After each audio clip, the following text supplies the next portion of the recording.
messieurs, bonjour, bienvenue à vous en cette matinée du 23 octobre 2020. Nous serons ensemble jusqu'à 10h30 ce matin en compagnie du docteur Fethi Benachnou. Nous allons nous intéresser à cette rentrée scolaire, la prise en charge santé donc des enfants, particulièrement la vue. Et oui, on conseille à chaque fois les parents d'emmener un petit peu leurs enfants pour une consultation chez l'ophtalmologue pour savoir donc l'état de la vue des enfants. Nous reviendrons sur cette question en compagnie du docteur Benachnou. Toujours Octobre Rose et donc la sensibilisation au dépistage pour le cancer du sein. Donc nous reviendrons sur cette thématique encore une fois avec une association qui nous vient cette fois-ci de Tizi Ouzou.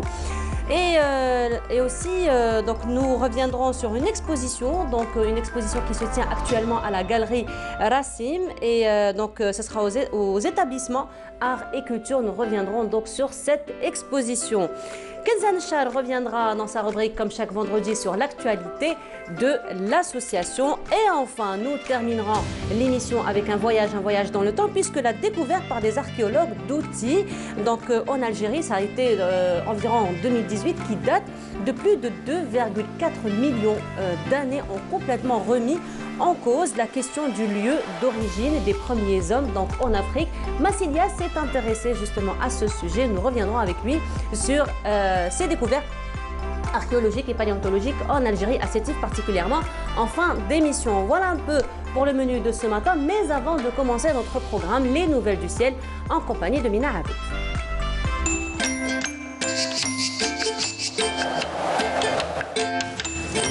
La météo vous est présentée par Mobilis. Mobilis, أينما كنتم. Bonjour Mina. Bonjour. On a eu du beau soleil ce matin. Oui. On en aura encore la journée? Non. Non. Catégorique. Non. Heureusement que j'ai pensé à ramener ma veste aujourd'hui, mon parapluie aussi. Oui.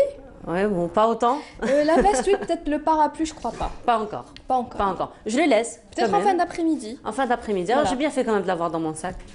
Voilà. Un peu plus de détails, votre compagnie? Bien sûr.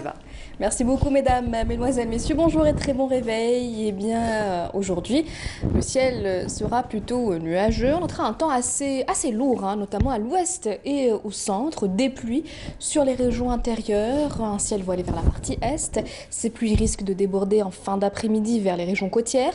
Sur la partie sud, eh bien, on notera un ciel dégagé. Sur le Nord Sahara, les oasis, l'extrême sud, le Hogar, le Tassili, on notera un ciel plutôt nuageux avec quelques pluies, et notamment sur le sud-ouest et la Saoura. Les températures de cet après-midi, eh bien, on notera sur la moitié nord 23 degrés à Alger, 26 à Hanaba, 25 degrés à Tizi Ouzou, 27 à Batna, 31 degrés Gardaya, Sika, Hassim Saoud, 37 à Ilizi, 32 degrés Tanaraset, Janet, 39 à Ain Salah et enfin 38 degrés à Bouachbadi Mokhtar et Ain Ghazam. On passe tout de suite à l'état de la mer pour cet après-midi. Eh bien, on notera une mer peu agitée à l'ouest et au centre, agitée en revanche vers la partie est avec des vents entre 20 et 30 km/h à l'ouest et à l'est du pays, entre 10 et 20 km/h sur le centre. On passe tout de suite à l'Asie pour aujourd'hui. Eh bien, on notera un ciel plutôt couvert à Hong Kong, un ciel nuageux à Bangkok, on notera des pluies assez marquées à Jakarta, Manille, Tokyo, un ciel dégagé à Pékin. Côté Mercure, on notera 32 degrés à Bangkok, 31 degrés à Singapour ainsi qu'à Manille, 24 à Hong Kong, 20 degrés à Tokyo et enfin 33 degrés à Jakarta. Excellente matinée et à très bientôt.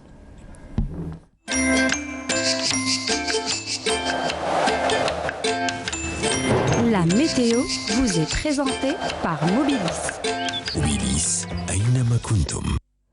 J'ai quand même bien fait d'avoir mon parapluie dans mon sac. Oui. On ne sait jamais. Bon, on sait jamais. On sait jamais. On sait jamais. Voilà. Elle peut venir un peu plus tôt. Un peu plus tôt, effectivement. Merci beaucoup, Mina. Merci on à retrouvera vous. demain donc Tout à pour, encore une fois, bonjour d'Algérie, pour Exactement. les nouvelles du ciel. Voilà, alors hier c'était la journée nationale de la presse. On va profiter donc pour rendre hommage et aussi présenter les vœux à tous les journalistes, donc à travers tout le territoire national. Et hier justement c'était pour marquer donc la journée nationale de la presse, il y a eu les lauréats du prix donc du président de la République qui ont été distingués. Et justement c'était lors de la 6e édition du prix du président de la République du journalisme professionnel qui a été organisé cette année sous le thème « Le numérique, une passerelle pour l'édification de l'Algérie nouvelle. Alors dans la catégorie presse écrite pour l'information, 3 lauréats ont été distingués, à savoir Leïla Zergui du quotidien El Jumhouria qui elle a obtenu la première place pour le reportage numérisation, pierre angulaire de l'Algérie de demain, suivi de Fahima Ben Krouf du quotidien Sawt al-Ahrar et de Haj Tahar Ali de Al-Hayat al-Arabiya. Pour ce qui est donc de la catégorie des médias radiophoniques, 2 journalistes de la chaîne Radio 1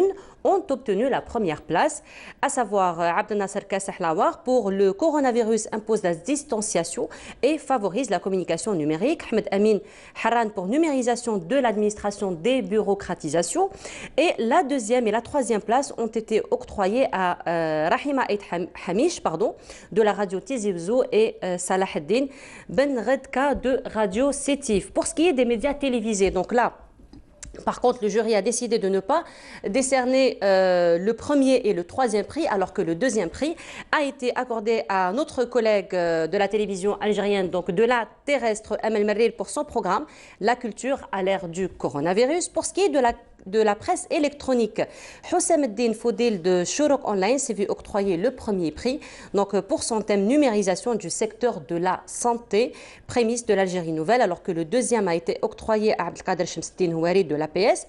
Le 3e est revenu à Ahmed La'laoui de El Watan Presse. Par contre, le prix spécial du jury a été décerné à la journaliste Nesrine Rabhi de la Radio Coran pour son thème numérisation, passerelle vers l'Algérie nouvelle. Voilà, félicitations donc pour tous les lauréats, donc des lauréats du prix du président de la République.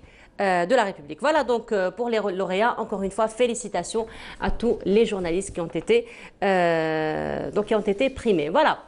Alors, prochainement, justement, nous aurons nos invités, nous aurons ces lauréats qui reviendront un petit peu sur leur travail, qui reviendront un petit peu sur le prix, qu'est-ce que le prix donc représente pour eux. Voilà, alors on continue donc le programme de Bonjour d'Algérie, pause musicale en ce moment en compagnie de Hassan Al-Basharia. On se retrouve juste après.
سيدنا وسنانو الزواهر عينوك حلا سيدنا وسنانو الزواهر انت الغني يا مولانا الله انت الغني يا مولانا الله عينوك حلا سيدنا وسنانو الزواهر عينوك حلا سيدنا وسنانو الزواهر انت الغني يا مولانا الله انت العالي يا مولانا الله الله الله يا مولانا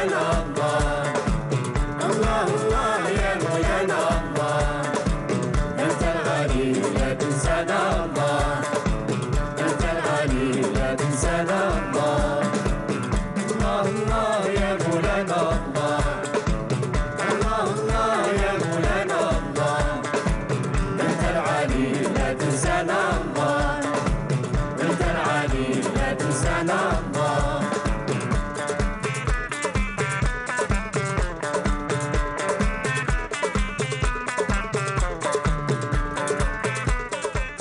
Et le docteur Fethi Benachnou vient de nous rejoindre. Docteur, bonjour. Bonjour, Sabah al-Khair. Vous allez bien? Labas. Alhamdoulilah. Vous avez remarqué ce matin? Votre herpès labial. Voilà.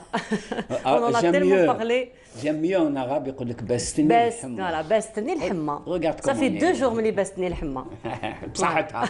بصحتها, oui. Elle a de la chance. Et moi, entre-temps, je traîne l'herpès. Mais c'est Voilà. bien de mettre le rouge à lèvres, il faut mettre une matière grasse. Oui. Parce que c'est un assèchement de la peau, c'est une croûte. Et le fait de parler, on fait bouger nos lèvres, c'est normal, c'est Oui. l'expression. Et alors il y a un étirement, il y a une Voilà. cassure, il y a un déchirement. Il faut mettre un baume. Et par exemple, vous avez la chance de mettre. Mais on a le beurre de cacao. Le beurre de cacao, voilà, le beurre de cacao, effectivement. On en parlera peut-être une autre fois parce que c'est la saison. Hein. La prochaine fois, on La parlera. prochaine fois, en plus c'est la saison. C'est un virus. Hein. C'est un virus, C'est exactement. un virus qui C'est un est virus transmis. qui se transmet de la mère vers l'enfant. Je suis Au une bonne moment de élève. l'accouchement. Voilà, au moment de l'accouchement, Voilà. on le garde toute la vie. Effectivement. Alors, docteur, là, il faut dire que le 4 novembre, donc voilà, le 4... Novembre. Pas le 4 novembre, le 22 novembre. 22. Donc hier, il y a eu la rentrée scolaire. 22 octobre. 22 octobre. Ouais. Je suis complètement en décalage ces temps-ci avec Parce que vous n'avez pas pris votre café. Je sais que vous avez... Non, j'ai pas pris mon Mais café. coupé-tige. J'ai pas pris le café, effectivement. Non, c'était le 21 octobre qu'il y a eu la reprise donc des enfants. Et docteur, effectivement, donc avant chaque rentrée scolaire, donc on conseille les parents généralement de prendre en charge les enfants sur plusieurs plans, notamment sur le plan santé. Donc aller faire un certificat médical, faire des visites chez le médecin, faire des certificats médicaux pour le sport, pourquoi pas, etc. Et parmi donc toutes ces visites, il y a la vue. Donc on va chez l'ophtalmologue pour corriger ou vérifier un petit peu la vue de l'enfant. Alors en quoi est-ce si important? En quoi c'est important? La vue, c'est la vie. C'est la vie. Il y avait un slogan, Oui. la vue, c'est la vie. Oui. Attention, il ne faut pas oublier que l'école, et ce n'est pas uniquement l'école primaire. Vous avez le CEM, vous avez le lycée, vous avez l'université. Effectivement. Ça, ce sont des hauts lieux et des lieux très importants de repérer, de suivre, de dépister des maladies. Parce qu'il y a un grand nombre de personnes. Et sincèrement, hein, moi, je suis très fier professionnellement. On sait, je ne suis pas très protocolaire. Professionnellement, je suis très fier de notre système de santé. Et pour en parler, il faut le connaître, comment Voilà. il est agencé. Les gens disent qu'il faut réformer comme ça. Comment il est agencé? Dans l'agencement, dans les structures du système national de santé, nous avons... Et là, on y a pensé, il y a des décennies. Oui. Ce qu'on appelle les UDS. Chez nous, il n'y a pas de santé scolaire. Il y a mieux. On a posé UDS, unité de dépistage et de suivi. Regardez, on y a pensé. C'est à la mode maintenant, le dépistage pour le virus, tout Oui. ça. Nous, on y a pensé et je donnerai cher, je saluerai celle ou ceux qui ont pris cette appellation unité. L'unité, c'est militaire. C'est quelque chose de très léger et de très efficace et qui intervient. Et très organisé aussi. Très organisé, c'est une unité, c'est cette souplesse d'intervention, cette rapidité d'intervention.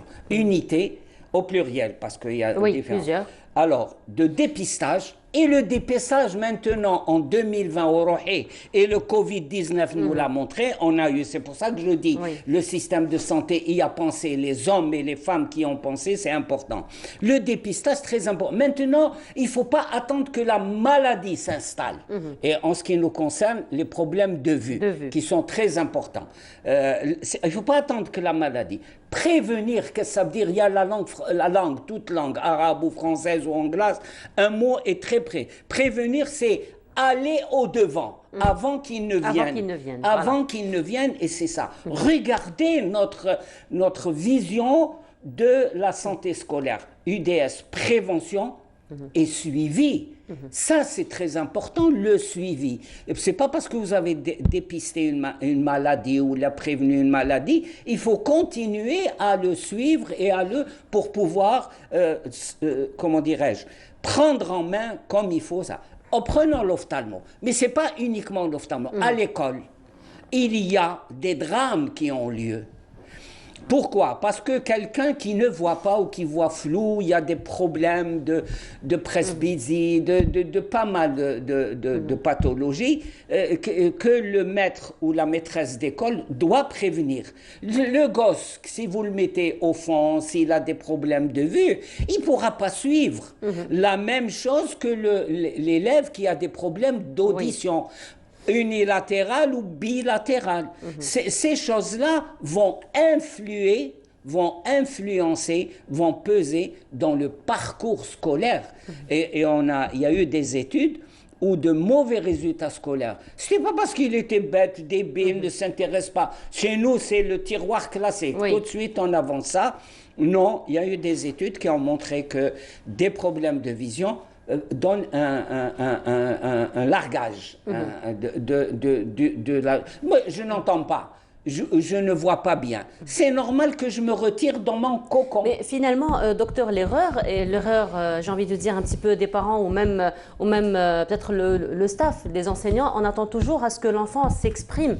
Donc finalement, on ne pense pas forcément à ce genre de solution ou à ce genre de cause, probablement qui feront que l'enfant ne suive pas. Donc à quel moment doit-on s'inquiéter ou peut-être ne pas attendre à ce qu'on s'inquiète? Alors, j'ai ramené exprès un merveilleux document bijou du système national de santé qui est le carnet de santé. L'ancien, peut-être que des mamans connaissent, l'ancien était rose, oui, mais là, c'est dans ce document. Alors, tenez-vous bien ce document. Lorsque, avant la conception, la maman ou le papa, le couple décide avant la conception. Pendant la conception, avant la conception, pourquoi? Il faut connaître la dame, il faut connaître le monsieur, au point de vue santé, au point de vue sanitaire, au point de vue familial, on voit ça. Il y a des éléments de base, quelque chose qui nous paraît, le groupe sanguin. Est-ce qu'il y a des handicaps? Est-ce qu'il y a des problèmes au niveau de la maman? Tout ça. Est-ce qu'il y a un diabète? Est-ce qu'il y a toutes ces choses-là? Ensuite, au moment de la conception, c'est ce qu'on appelle, il faut dans notre pays insister sur ça, le suivi de la grossesse. Tout est là-dedans. Regardez, et c'est pédagogique, il y a des couleurs. Il y a des couleurs, des couleurs, des schémas. Des schémas, tout ça, et comment. Alors, le suivi, surtout, il y a des comment on appelle ça? Des graphiques sur l'évolution de l'enfant. Le poids, la taille, le tour du crâne, c'est important tout ça. Le développement des os. Vous voyez comment on suit cet enfant. Ça, c'est important. Il y a même des pictogrammes dans le carnet docteur qui renseignent un petit peu sur l'évolution de la motricité, par exemple, de la parole. Il y a tout un truc, quand est-ce qu'un enfant doit... Et pourquoi dire quand est-ce qu'un enfant vous sourit? Quand est-ce qu'un enfant, quand il entend la voix de la maman, il tourne les yeux, tout ça? Parce qu'il y a des étapes où l'enfant, la maman, et c'est la maman... Il y a des indicateurs, finalement. Des indicateurs. Ça, c'est... Voyant une évolution. Mais il y a un certain moment, certaines maladies, certaines déficiences, je dirais déficiences, ma maladie, apparaissent. Et là... et le rôle de l'école, les rôles fondamentaux de l'école. Vous savez que l'école, le CE1, l'université est un lieu de prévention des maladies. La direction de prévention des maladies, elle doit être dans les écoles, dans les regroupements. Ça, c'est... Et surtout aussi pour les maladies transmissibles. Est-ce qu'il a... Parce que dans ce carnet... la vaccination, tout. Et c'est là qu'intervient le rôle des UDS. L'UDS, quand la maîtresse d'école, moi je reste attaché à la maîtresse d'école, quand la maîtresse d'école remarque, il faut qu'elle remarque le comportement de ses élèves, est-ce qu'il participe, est-ce qu'il ne participe pas, est-ce qu'il est absent, est-ce qu'elle est éveillée. Il faut qu'il y ait une coordination avec Et ça, ce sont des structures qui ne sont pas inventées. On ne va pas créer des commissions qui sont... Non, l'État, je le dis, l'État algérien assure des rémunérations, des salaires à des médecins, à des infirmiers, à des psychologues, dans le cadre de ce qu'on appelle globalement la santé scolaire, mais plus précisément en Algérie, les unités de dépistage et de suivi. Donc, ce qu'il faut revoir, moi, ce que je propose, la maîtresse doit signaler au médecin ou là, au psychologue ou là, tout ça, mais ce qui est important, la composition humaine de ces UDS, parce que certaines UDS sont merveilleuses, parce que les gens se donnent à fond. Mais globalement, je propose que ce soit les meilleurs médecins, les meilleurs, les plus performants, meilleurs c'est plus performant, reconnus par ses pairs, qui doivent être à l'UDS. Parce que, hélas, il faut le dire, c'est pas une planque. C'est pas pour ne pas faire des consultations dans la polyclinique ou là, le centre de santé. Non, l'UDS doit contenir les meilleurs médecins, les plus performants, les plus engagés dans la prévention. Les plus engagés dans la prévention. On n'a pas besoin de signer des ordonnances. Les infirmiers, ça c'est le plus. Par exemple, les psychologues, les plus expérimentés du secteur sanitaire, les psychologues, on a à ce moment-là assez étoffé. Et croyez-moi, qu'on fera un grand pas dans la prévention des maladies, ou là, des déficiences auditives ou la ophtalmique, ça c'est très important. On mettra très vite la correction. Oui. Vous savez, quand un enfant, il faut l'avoir vécu, a des problèmes de vision, tout ça, et il est pris en charge réellement, vous savez, quand on lui met des lunettes, je vous jure qu'il découvre un monde. Quand il commence à écouter, vous ne savez pas, moi je dis ni'ma que l'on a de pouvoir écouter et de bien voir. C'est vous lui redonnez cette chance, vous lui redonnez ce pouvoir merveilleux de bien écouter, de bien voir, et croyez-moi, ça va faire de très bons résultats scolaires. Alors, mais il faut, dans la pratique, s'il faut réformer des choses, il faut réformer au niveau de l'être humain. Il faut une coordination étroite entre l'enseignant, le médecin de l'UDS et les parents. Pourquoi ne pas inaugurer une tradition, une rencontre, je ne sais pas moi, hebdomadaire ou la mensuelle, entre des parents, pas tous les parents de l'école, faire des groupes et obligatoirement, il faut qu'ils se rencontrent, les parents de 15-20 élèves, ensuite avec les enseignants et avec les trucs de l'UDS pour pouvoir des mises au point rigueur. Il ne faut plus, on ne voit les parents qu'à la fin du trimestre pour remettre les bulletins. Pour remettre les bulletins et dire « Ah, mon fils, mais pourquoi il n'est pas classé? Pourquoi ?» Ça, c'est... Mais c'est périmé, c'est une façon d'être qui est complètement dépassée. Ça, non, ça, c'est important. Donc, moi, je pense que s'il doit y avoir une réforme du système de santé, c'est au niveau des gens capables de l'exécuter sur le terrain. Parce que là, on a tous les documents. Une chose, on fait souvent la remarque, puisqu'il dure jusqu'à 18 ans. Et il est important, il faut faire par exemple des spots sur le carnet de santé, de son utilité. Je vois qu'il c'est très bien de faire des spots sur le cancer du sein, tout ça. C'est excellent, mais faire par exemple des spots, qu'est-ce que le bulletin de santé? Et dans la fabrication, vous savez, il dit jusqu'à 18 ans, c'est pas fait. Il faut le mettre avec une couverture beaucoup plus solide, beaucoup plus... Parce que parfois, sincèrement, et là je m'adresse aux parents, parfois c'est des vrais torchons. Hein. Oui. Ils vous donnent un torchon. Oui. Mais là, il faut... Je ne m'attaque pas aux gens. Moi, je crois qu'il faut aller vers eux, il faut faire une éducation sanitaire, il faut expliquer ce que c'est qu'un document sanitaire. Ça, c'est important. Oui. Pour revenir un peu sur la prise en charge de la vue, docteur, il faut dire que les UDS desquels vous avez parlé sont quand même actives, on le voit. Donc, nous avons des enfants scolarisés. Je les salue. Hein, voilà, donc il y a quand même consultation 1 à 2 fois par an au niveau donc, des écoles déjà. Et donc, s'il y a problème de vue, très vite, donc il est détecté par les médecins généralement. Généralement. Mais, excusez-moi, mais avant cela. Donc, il y a quand même, parce que parfois, on ne détecte pas, parce qu'on ne va pas vers des analyses quand même très approfondies, c'est juste des visites médicales comme ça, ordinaires. Mais à quel moment doit-on s'inquiéter, donc par rapport aux parents, par rapport aux enseignants, par rapport aux enfants, donc ils peuvent s'exprimer, mais il faut dire quand même qu'il y a des enfants aussi très jeunes, hein, à partir de 2-3 ans, ils ont donc déjà des problèmes de vue, et comme ils ne s'expriment pas forcément, donc on ne connaît pas réellement leurs besoins, et leur manque. Donc, à quel moment il faut se dire, tiens, à ce moment-là, je dois prendre en considération, je dois prendre en charge la vue de mon enfant? Premièrement, c'est celle qui est riche en amour. C'est la maman. La maman, en ce qui concerne son fils ou sa fille, son enfant, elle détecte très très vite les choses. Mais cette maman, parfois, elle est perdue. Elle ne sait pas où s'adresser. Or, il existe ce qu'on appelle, je répète, les UDS. Et je parlais tout à l'heure de coordination. Qu'est-ce que ça veut dire coordination? C'est avoir accès le plus rapidement possible, le plus facilement possible, des mamans ou des parents à ce médecin. Mon fils ou ma fille est à l'école un tel. Moi, la maman, elle peut parler que d'amour. Oui. Et le médecin, et là, c'est le technicien. C'est utiliser cet amour pour pouvoir avancer et prendre en charge l'élève.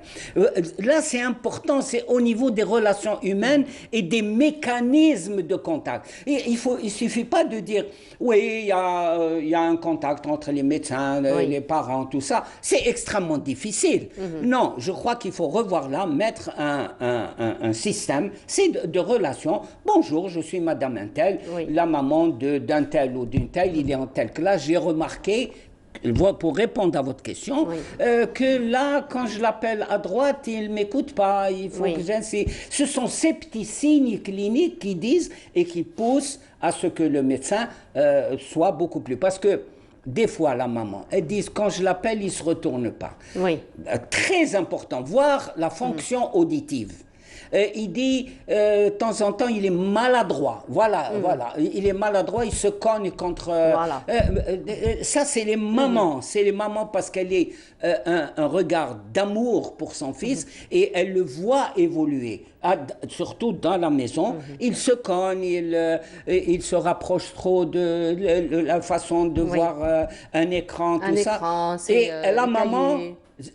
Son amour lui provoque une angoisse. Alors là, il faut, comme dans tous les pays du monde, il faut avoir cette possibilité d'avoir accès immédiatement, elle est angoissée immédiatement, d'avoir un entretien, d'avoir un contact avec ce médecin de l'UDS sans pour autant aller plonger dans les méandres de l'hôpital Mustapha et tout ça. Enfin, non, vous voyez, c'est ça qu'il faut réformer. Et à donc, ce juste savoir détecter un petit peu ces indicateurs. Voilà, ça c'est important. Très bien. Et par exemple, des fois, on dit je l'appelle, il ne se retourne pas, il ne me sourit pas, il cligne des yeux, il est déséquilibré, on le voit. Ça peut être aussi un problème qui relève du psychologue. Mais le plus important, c'est qu'il entre dans le circuit de l'UDS. Le plus important, c'est vraiment déjà de détecter ces indicateurs et puis d'explorer. D'explorer, mais pouvoir avoir accès à ceux qui explorent. Très bien. C'est là où tout le secret est là. Merci beaucoup, docteur. Donc, encore une fois, nous avons éclairé sur cette question. Donc, hommage à tous les médecins et donc à tous ceux qui travaillent dans les UDS. Merci beaucoup, docteur. Donc, on se verra la semaine prochaine, Inch'Allah, sans pour problème. un autre sujet. Alors, et faites la promotion, expliquez à la population le rôle du carnet de santé, c'est là. Et protégez-le avec un protège cahier, surtout. Bonne écolière. Voilà. Il faut bien. Hein. Donc, merci beaucoup, docteur. Alors, on reste quand même avec la prise en charge des enfants, avec ce qu'on doit leur apprendre donc, comme mesure barrière, particulièrement avec la reprise des classes, la reprise des écoles. Et là, c'est Abdelmajid donc Benkassi qui s'est intéressé aux mesures barrières au niveau des écoles à travers ce reportage. C'est une rentrée scolaire pas comme les autres, une rentrée exceptionnelle. Cette année, le retour des élèves à l'école est surtout marqué par l'exigence du respect du protocole sanitaire imposé par la pandémie du coronavirus.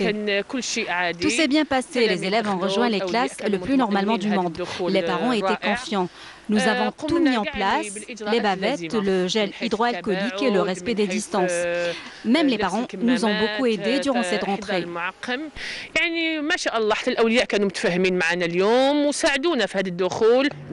Nous avons encouragé nos enfants à appliquer les mesures de distanciation et de sécurité, car nous voulons tous être avec nos enfants devant la porte de l'école. Mais plus les parents se regroupent, plus nos enfants font autant. Les élèves de leur côté ont été réceptifs aux mesures barrières qu'on leur a imposées. Ils ont réellement saisi l'importance du protocole.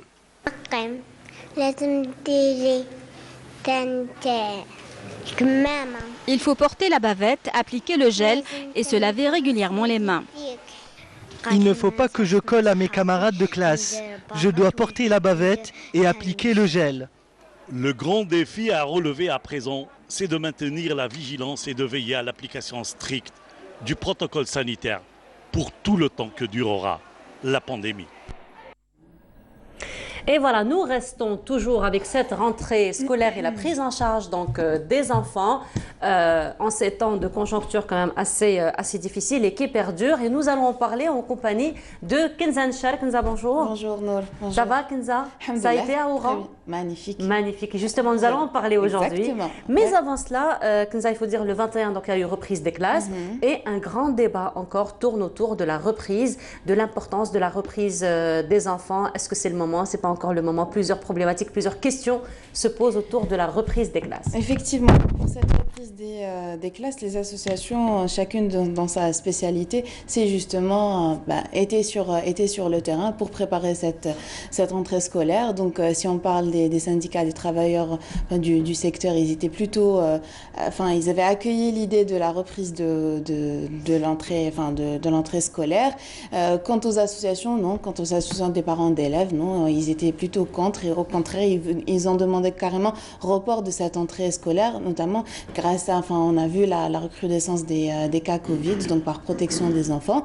Mais voilà, c'est-à-dire il y a eu une instruction qu'il y ait une prise en charge des élèves dans les écoles, donc en l'occurrence le port des bavettes, le gel hydroalcoolique, la prise en charge, la distanciation physique, et puis aussi que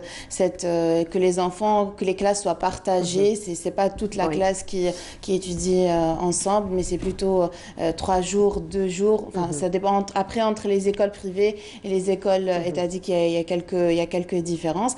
Mais il y a eu quand même un protocole qui a été instauré. Il y a eu quand même un protocole qui a été instauré. Malgré ça, sur les réseaux sociaux, dès le premier jour de la rentrée scolaire, nous avons vu quand même qu'il y a eu dans certaines régions, c'est où les consignes n'étaient pas respectées, ou encore carrément par exemple c'était les moyens qui étaient mis à disposition. Par exemple, on avait vu des bavettes, des masques qui étaient plus grands que le visage de l'enfant. Donc bref, c'est peut-être le début. Il faudrait peut-être encore s'adapter.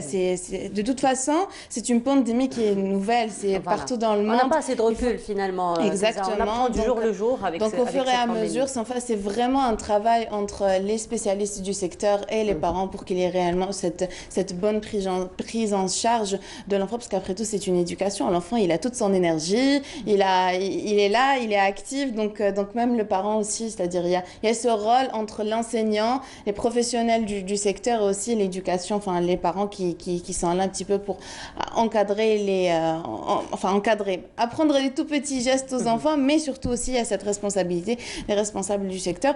Donc il y a par exemple l'organisation des parents d'élèves qui a, entre autres de toutes les revendications qui ont été faites, c'est une revendication d'ailleurs un peu partout dans les secteurs, c'est la formation des professionnels de l'éducation, des formations de recyclage, parce que voilà, le monde évolue, notamment en l'occurrence de toute cette pandémie-là. Donc il y a cette revendication qu'il y ait un recyclage des professeurs pour un petit peu être adapté à tout ce qu'on vit actuellement, à toutes les transformations. Mais aussi, il y a évidemment eu beaucoup de revendications dans l'amélioration de tous les outils pédagogiques à l'intérieur des établissements de jeunes, notamment dans les équipements. Ou encore, par exemple, il y a le secrétaire général de l'association des parents d'élèves qui a émis qui a levé le voile sur une question qui est les classes d'examen. Parce que là, regardez là où nous en sommes. Nous espérons que cette pandémie-là, Inch'Allah, on espère, oui. D'ici le mois de février ou mars, du moins, on l'espère. Et là, toujours revient cette question des classes d'examen qui est assez critique. Oui. Et puis, donc, il a levé le voile sur ça. Et à cet effet, il a encouragé à ce qu'il y ait plus de sensibilisation pour le bac professionnel. Parce qu'on voit qu'il y a effectivement une grande...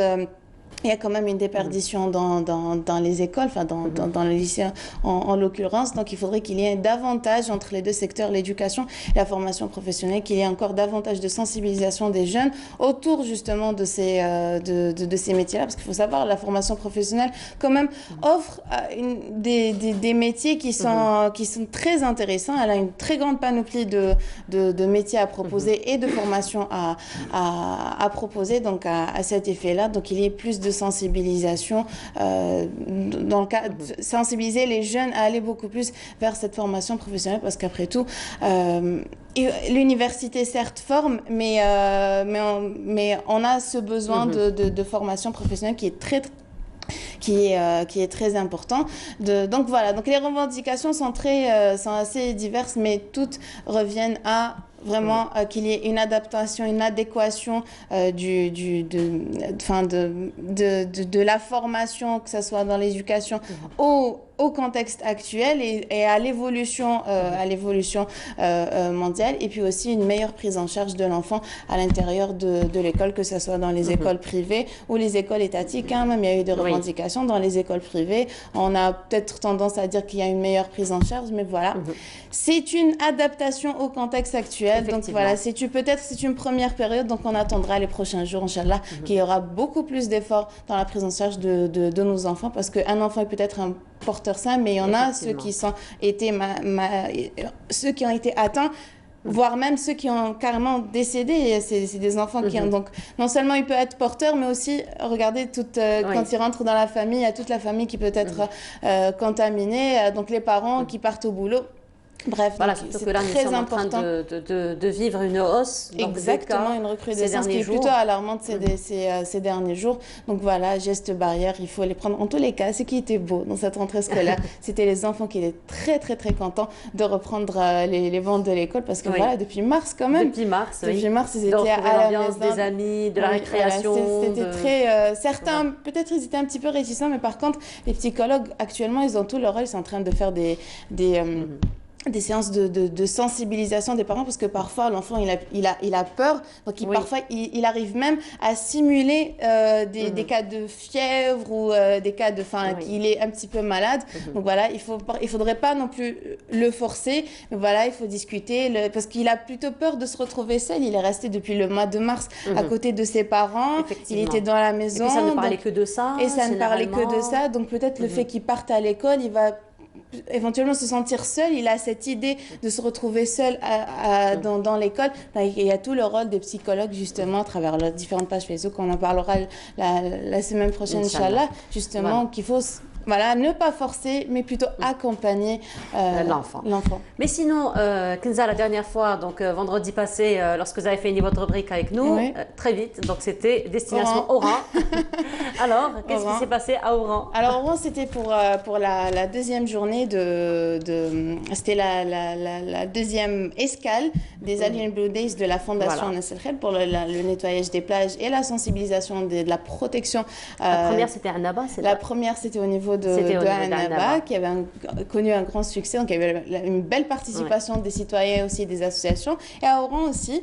Et puis, on ne peut pas aller à Oran sans faire la visite de SDH. Donc, SDH, c'est une association professionnelle qui fait de très, très belles choses. Donc, SDH, c'est Santé Sidi El Houari. Donc, elle se retrouve elle est très proche de Sidi El Houari. C'est une association qui a été créée en 1992. Donc, quand même. Oui. Donc, son rôle principal était la réhabilitation du vieil hôpital qui datait de 1838 quand même. Et donc, son principal objectif, c'est vraiment la réhabilitation d'anciens bâtis. Alors, non seulement depuis 1992, elle réhabilite ce bâti-là, Mais elle en a fait carrément des formations et une école carrément pour les jeunes au niveau d'Oran. Donc par la suite, elle a diversifié toutes ses actions depuis 1992 et elle a carrément développé un centre audiovisuel, une école chantier. Donc quand je vous dis cette école chantier, c'est de reprendre la pierre qui se trouve, la pierre avec laquelle on a construit carrément même ce vieil hôpital. Donc cette pierre-là, il y a carrément des petites formations, des formations chantier pour les jeunes. Quand je dis jeunes, c'est vraiment 16 ans. Il a carrément repris une pierre, il a taillé telle qu'on voyait en temps ottoman et tout ça. Donc il y a eu carrément un centre de ressources inter-associatives. Donc on parle toujours de cet échange. C'est très enrichissant qu'il y ait cet échange entre associations, parce qu'on le dit à chaque fois, chacune a son domaine d'expertise, a son expérience sur le terrain. Et puis parfois même on trouve des associations qui sont dans le même domaine, mais comme l'Algérie est un pays continent, donc chaque région a sa spécificité. Donc c'est important cet échange entre associations. Donc SDH a carrément fait un centre de développement un centre inter-associatif, et puis aussi un centre de développement de carrière. Et elle s'est vraiment lancée dans ça. Donc il y a eu divers projets dans ce sens, donc tels que Ibda'koum, tels que Forza, donc qui a fait bénéficier un bon nombre de jeunes à travers les pays, mais surtout les jeunes au niveau local. Donc c'est devenu vraiment le bon plan à faire au niveau d'Oran. Et puis peut-être il y a des images qu'on va diffuser. C'est les images, on a même droit, toute personne qui va dans cette belle association peut faire la visite du site, parce que c'est un site très ancien, donc datant de l'époque ottomane. Donc ils ont réhabilité ce site-là qui était vraiment délabré. Donc ce site a une très longue histoire. Il est passé d'un bain romain, par la suite il est passé à un hôpital lors de la colonisation française, et par la suite ils ont carrément réhabilité ce site-là.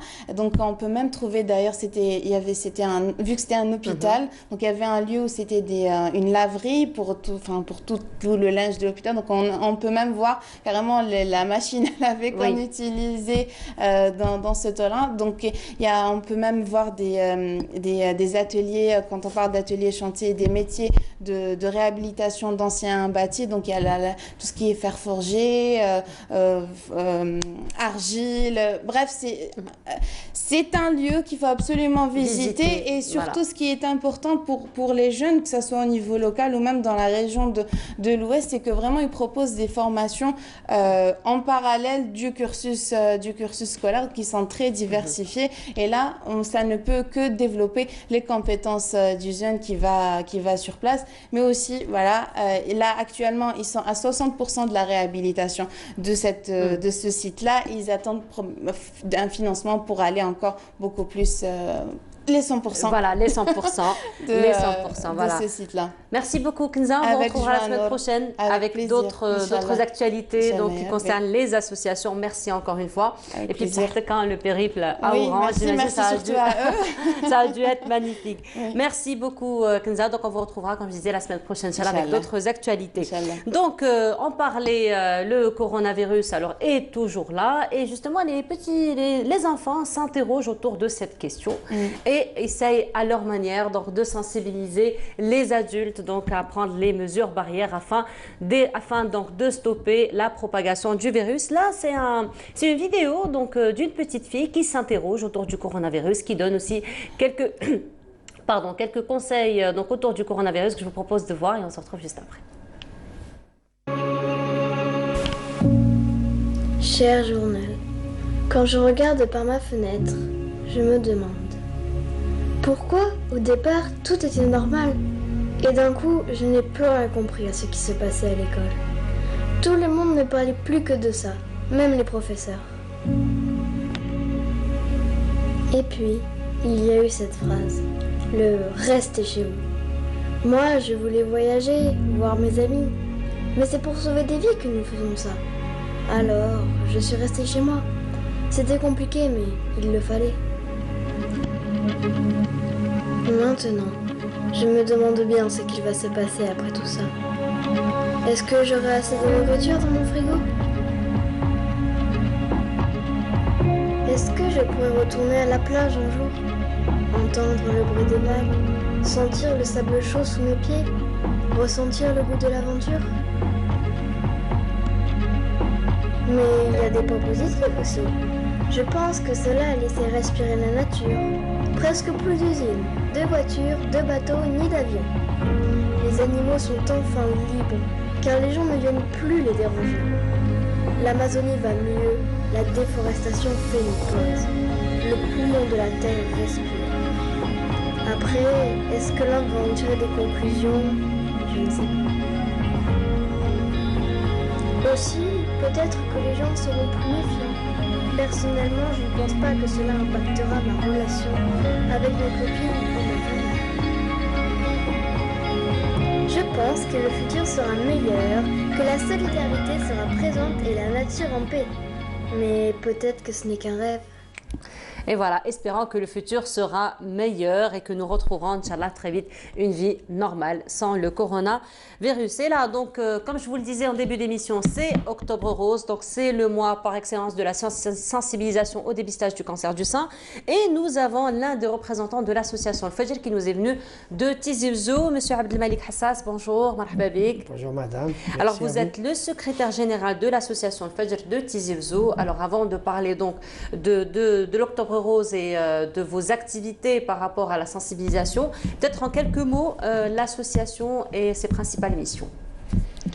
D'abord, je vous remercie pour l'invitation. Je profite pour vous dire bonjour à tous les téléspectateurs de Canal Algérie, particulièrement ceux de ma région, donc de Tizi Ouzou.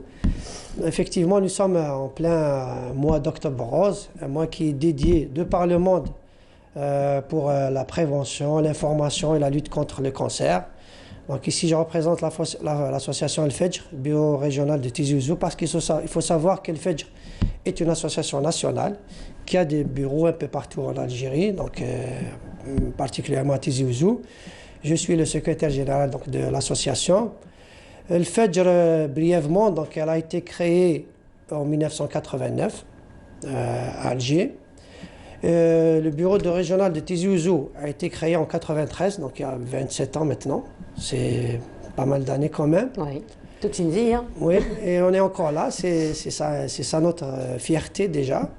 Et notre action, bien sûr, c'est la lutte contre le cancer.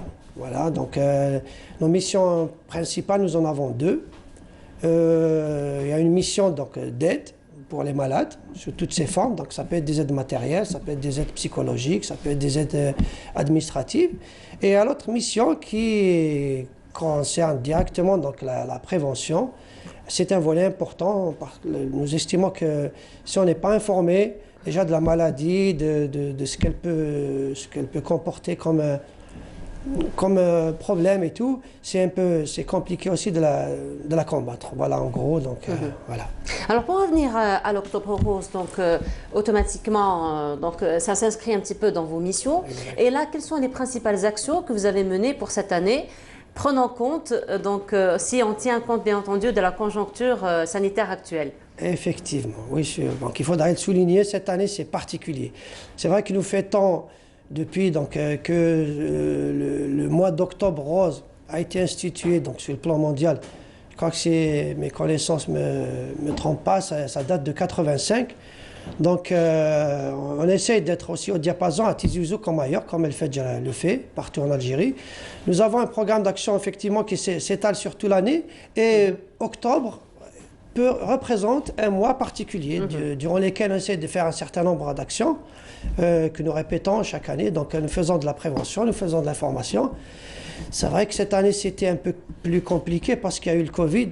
Donc tout ce qui pouvait aider à faire en sorte à ne pas diffuser le virus. Donc nous avons pris nos soins. Donc nous n'avons malheureusement pas pu organiser de conférences ou dans lesquelles nous essayons d'informer les gens, mais ça ne nous a pas empêché d'aller sur le terrain. Donc nous avons par exemple profité pour faire énormément de sorties dans comment on appelle ça, les hypermarchés, les grandes surfaces. nous sommes partis au contact donc, des gens pour essayer de les informer sur le cancer, sur sa prise en charge, sur la prévention d'une manière générale. Donc nous avons quand même été présents. D'habitude, on fait plus que ça, c'est clair. Oui. On organise même des crosses. D'accord. Des semi-marathons, des crosses, surtout dédiés aux femmes. Parce que il faut savoir que à Tizi Ouzou particulièrement, mais la tendance est nationale, le cancer qui est mammaire, le cancer du sein, est le cancer dominant chez nous. C'est vrai que c'est le cancer numéro 1, qui prend quand même de plus en plus d'ampleur chaque année. Donc la frange féminine est une frange que nous ciblons en priorité. Parce que d'abord, la femme, elle est concernée en tant que malade, mais elle est concernée aussi puisqu'elle participe à la prévention, à l'information, surtout dans la famille. Voilà, donc, d'habitude, on profite pour surtout organiser des journées d'information dans les lycées, les universités, on en a fait pas mal. Donc, El-Fadj est très connu à Tizi Ouzou pour ses sorties sur le terrain. Et on fait aussi du dépistage. Nous avons été les précurseurs à Tizi Ouzou dans tout ce qui est dépistage, donc cancer du sein, cancer... Vous travaillez en collaboration avec les hôpitaux, avec les médecins? C'est clair, avec les structures hospitalières. Et nous travaillons aussi, surtout, il faut le souligner, et c'est une particularité peut-être chez nous, avec les comités de village. Chez nous, c'est très important parce que les villages sont organisés donc, en comité et nous travaillons énormément avec eux. Parce qu'il faut savoir que quand on fait des dépistages, on fait des prélèvements. Après, il y a une autre partie qui est très, très importante, c'est le laboratoire. Et ça, c'est coûteux. Et souvent, c'est le village qui vient à la rescousse. Donc, les comités de village, c'est eux qui prennent en charge donc, tout ce qui est frais pour les examens médicaux. Voilà, c'est important. La solidarité est toujours présente. Et je dois se dire aussi, il ne faut pas que je l'oublie parce que ce ne serait pas gentil de notre part. Il y a les établissements donc, hospitaliers, que ce soit publics ou privés, à Tizi Ouzou jouent le jeu, il faut le dire. C'est grâce à eux que nous faisons toutes ces actions. Donc ils nous font énormément de facilités sur tous les plans, donc, pour l'accès, pour même les prix, il faut le dire. Donc ils nous arrangent énormément. Donc nous tenons à les remercier. Nous avons aussi nos bienfaiteurs, ils sont très nombreux. Ce n'est pas pour rien que El-Fadj existe depuis 27 ans à Tizi Ouzou. Croyez-moi. Oui. Si nous sommes là encore et nous continuons à exister, c'est parce qu'il y a des gens derrière nous. Effectivement. Il faut qu'on le dise. Les gens croient en cette solidarité, ils croient quand même au bien-être de la société. Alors justement, dans ce sens, Abdelmalik Hassas, il faut dire, quel est un petit peu l'engouement de la part des femmes? Est-ce que les femmes viennent vers vous donc, pour se faire dépister? Est-ce que vous pensez qu'elles sont assez sensibilisées par rapport à cette question? Oui, pour les gens qui viennent chez nous, donc c'est... ils viennent par le bouche à oreille. Il faut dire que l'information n'est pas très très élevée, on peut dire comme ça. Mais il faut dire aussi que les moyens aussi, sinon on va être débordé. On ne peut pas. Nous sommes une simple association constituée de bénévoles. Les subventions, je ne vais pas m'attarder là-dessus, donc on n'en reçoit pas au niveau local, que ce soit à Tizi Ouzou, on ne reçoit pas parce que nous, comme on est une association donc, nationale, donc les subventions elles sont centralisées sur Alger. Donc à Tizi Ouzou, nous faisons avec les moyens du bord, grâce aux bienfaiteurs. Donc, mais nous recevons énormément de gens. Généralement, c'est des gens qui sont dans la détresse, sur tous les plans. Oui. Donc, détresse déjà, ils sont malades. Vous imaginez quand on vous annonce une nouvelle comme celle d'avoir un cancer. Et puis souvent, c'est des gens, sur le plan social, ils sont extrêmement diminués. Donc nous essayons de les aider. Et le nombre croît d'année en année. C'est terrible. Il n'y a pas une année où nous n'avons pas à peu près 400 personnes. Les chiffres tournent autour de 400 personnes par année qui viennent nous voir. Et ils ne viennent pas que de Tizi Ouzou aussi, il faut le souligner. Ils viennent des wilayas environnantes. Avant, c'était Boumerdes, Bouirati. Maintenant, ils viennent de plus en plus loin. Oui. Parce que, bon, je pense que c'est lié au fait qu'il y a un centre anti-cancer à Tizi Ouzou qui a ouvert récemment. Donc les gens viennent, ils cherchent les soins là où ils peuvent trouver. Donc ils viennent à Tizi Ouzou maintenant d'un peu partout. On les reçoit, donc, et ils sont de plus en plus nombreux. Et les moyens, c'est pas évident. C'est pas évident. Oui. Mais sinon, est-ce que vous avez des statistiques par rapport donc, aux femmes atteintes de cancer du sein au niveau de Tizi Ouzou? Oui, parce qu'il se trouve que l'un des points forts de notre association, je l'ai toujours dit, c'est notre organisation. Nous avons, donc c'est ça qui a fait que que l'association dure. Donc elle est gérée d'une manière, disons, moderne. On dirait que c'est une entreprise. Nous avons donc une application que nous avons développée il y a quelques années, donc, qui nous permet de recenser nos malades et de les classer. D'accord. Je peux vous donner quelques chiffres, je les ai sur moi, je les ai ramenés exprès. Donc pour 2020, nous avons reçu 127 personnes, donc femmes, atteintes du cancer du sein. Sur un total de 327, l'année n'est pas terminée. Hein. Donc la proportion, le cancer mammaire, il est à 39% chez nous, donc c'est quand même assez élevé. Oui, alors vous parliez d'une organisation optimale au niveau de l'association. Oui. C'est l'occasion aussi de rendre hommage à sa fondatrice qui est un peu malade et à qui on souhaite donc un bon rétablissement. Il s'agit donc de Mimi Rabhi. Voilà, Mimi Rabhi, à qui on souhaite donc un bon rétablissement en cette matinée, puis on lui souhaite donc longue vie, voilà, pour ce qu'elle fait. Donc revenons un petit peu encore une fois donc aux actions de l'association. Et là donc vous avez été un petit peu, on va dire, freiné par la conjoncture actuelle, n'est-ce pas? Alors comment vous arrivez à vous adapter donc encore une fois à cette conjoncture et essayer par la même occasion de toucher un grand nombre de personnes pour les sensibiliser à la question de dépistage et à son importance? Effectivement, donc la pandémie, au même titre que tout le monde, hein, nous a touchés. Donc, on a repris. Au départ, on a été un peu sonné, donc quand même, on a repris. L'association reste ouverte tous les jours. Donc, nous faisons comme tout le monde fait. Nous respectons les gestes barrières, la distanciation, le port de masque, etc. Mais nous continuons à recevoir des gens. C'est clair, on ne peut pas ne pas le faire. Ça, c'est sur le côté, donc, disons, accueil des malades. Nous les orientons pour tout ce qui est prise de rendez-vous, tout ce qui est donc orientation médicale. Parce qu'il faut savoir que dans l'association, il y a des médecins bénévoles qui nous aident. Il y a des bénévoles qui ne sont pas dans le corps médical, c'est clair. Mais il y a aussi des médecins bénévoles. Donc, ça nous permet donc de comprendre mieux et d'orienter mieux nos malades. Donc, voilà. Donc, ce volet, nous continuons à le faire. Maintenant, le volet prévention, nous avons surtout, donc, au lieu comme d'habitude, d'inviter les gens dans les réunions dans des salles, nous ne le faisons plus. C'est clair, l'explication est très, très simple. Nous allons vers les gens. Je vous ai dit, par exemple, durant ce mois d'octobre, nous avons fait à peu près une demi-douzaine de sorties dans les hypermarchés. Très bien. Nous avons confectionné des bavettes, nous avons confectionné des affiches, nous avons toujours nos petites affiches, nos petits dépliants que nous distribuons aux gens. Voilà, donc on essaie de voilà, allez, vous pouvez voir. Donc voilà, c'est pour le concert. Voilà, donc vous distribuez pour informer. Exact. Donc nous les faisons régulièrement, donc nous les mettons à jour et nous les distribuons. Donc bien sûr, tout ça est fait grâce au concours de bienfaiteurs. Tout ce qui est impression, tout ce qui est infographie, etc. Oui.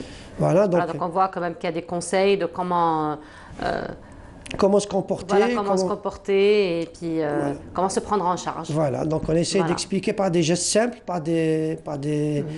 surtout en ce qui concerne le cancer du sein. On dit que n'importe quelle femme, donc par des gestes très simples, peut essayer d'avoir. Vous pouvez au verso, nous avons même fait des dessins sur la palpation. Voilà, là on peut voir donc tout ce qui a trait à l'autopalpation, donc voilà tout ce qu'on doit faire. Voilà. Très bien, merci beaucoup d'avoir été parmi nous ce matin et puis on vous souhaite une très belle continuation et beaucoup de courage pour tout ce que vous faites. Juste un mot, parce qu'il ne faudrait pas que j'oublie de remercier tous nos bénévoles. C'est très important, c'est grâce à eux. Un travail quand même colossal, extraordinaire, parce que nous, on est effectivement membre du bureau, mais on est pris ailleurs, nous avons nos responsabilités, mais nous avons ça fonctionne grâce à des bénévoles, qui permettent donc d'avoir un flux continu chez nous. Donc je voudrais leur rendre hommage. Donc, hommage, je voudrais sinon, je vais faire taper sur les doigts à notre présidente, qui fait un travail extraordinaire, c'est Madame Razaraoui, Sabiha. Et c'est un peu grâce à tous ces gens-là que notre association est là et j'espère qu'elle va continuer longtemps comme ça. Certainement. Si elle a pu vivre 27 ans, c'est clair qu'elle vivra encore plus longtemps, Inch'Allah, d'autant plus que vous faites un travail très noble. Merci beaucoup. Donc, Abdelmalik Hassas, je rappelle, vous êtes le secrétaire général de l'association Fajr et vous êtes venu de Tizi Ouzou. Merci encore une fois et belle continuation à vous. Donc, nous restons avec cette sensibilisation donc, au dépistage contre le cancer du sein à travers ce spot et on se retrouve juste après pour la suite de notre programme.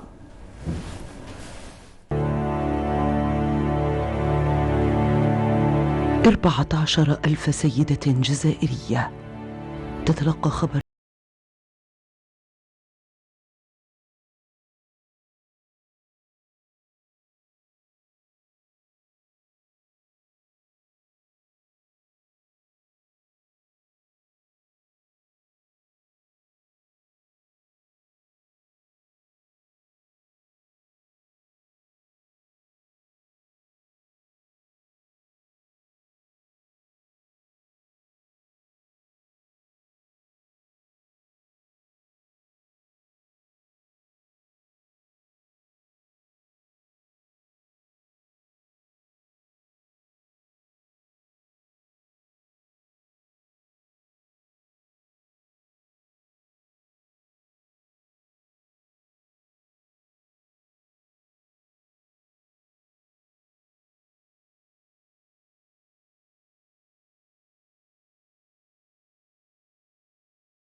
Voilà.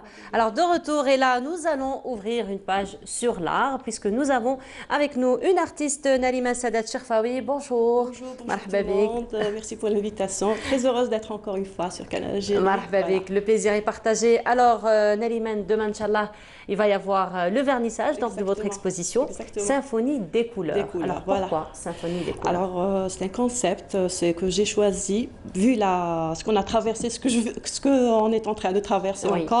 C'est la pandémie, donc j'ai essayé de combattre ça avec les couleurs pour essayer de faire oublier le public ou bien soi-même aussi, d'essayer d'éviter, d'essayer de faire un déni en quelque sorte. Et voilà, donc c'est un concept que j'ai choisi pour combattre cet ennemi-là. Ah, c'est un concept thérapeutique, oui, apparemment. Exactement.